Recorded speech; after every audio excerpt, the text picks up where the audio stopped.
Your dad, as you noted, was an FBI agent. Mm-hmm. When you hear the president attacking the FBI as a corrupt institution, does that strike you as someone who has been unfairly targeted by a corrupt institution, or someone who is very concerned about what a legitimate investigation is going to find? Well, look, I can't read the president's mind or try to opine. And I don't know what the president was thinking or why he says or does certain things. And I don't know all the facts of the case. But I do believe that the FBI is a proud organization. I'm very hopeful that the FBI investigation is going to be fair, and maybe we take a look at the facts. Look, no man is above the law, not even the President of the United States. They need to get to the facts and the truth. I don't want an unfair investigation that's just trying to undermine the president, but I don't want the president stopping an investigation either. But you have no reason to believe or to think that is an unfair, corrupt investigation. I certainly don't have any reason to think it. Let me ask you about a new player in the investigations of the president, and that's the Democratic Congress. Yeah. A couple of the key players in that Congress are members of the Maryland delegation, who I imagine you know well. Sure. Elijah Cummings, the oversight chairman, today put out some information about an investigation of the provision of nuclear technology to Saudi Arabia. So he's going to look into that. Do you have confidence in the integrity and fair-mindedness of Elijah Cummings?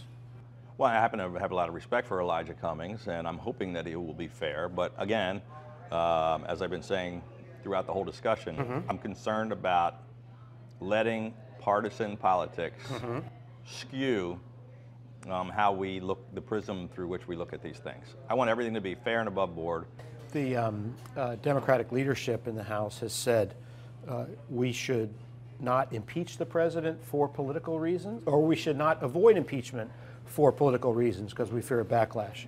You ran against Steny Hoyer. He's the House Majority Leader. Do you have confidence in his integrity and fair-mindedness? Well, look, I would like to think that all of the people in Congress have integrity and are fair-minded. Right, but this is somebody you know. From I know them, I find them to be decent, honest, fair-minded people. I also know that they're partisan members of their party, and I want to make sure they keep that partisanship in check. And I'm hopeful that they will. What did you think of the talk that we've heard and was repeated by Andy McCabe, the former acting FBI director, that raised the issue of the 25th Amendment, whether or not the president was acting rationally, was capable of fulfilling his duties? Well, I know Rod Rosenstein very well. I have a lot of respect for him. I don't know McCabe, and I don't know what he said or didn't say or how he meant it. So it's hard for me to opine on that subject. I know that McCabe, the former deputy in FBI, is a disgruntled guy who left, and he doesn't like the president much. So I think you have to take everything with a grain of salt and just step back and say what really happened. We don't know. Let's find out. Do you have confidence in Rod Rosenstein's integrity and fair-mindedness? I do. I know him from many years of being the U.S. Attorney in Maryland. He was appointed by President Bush.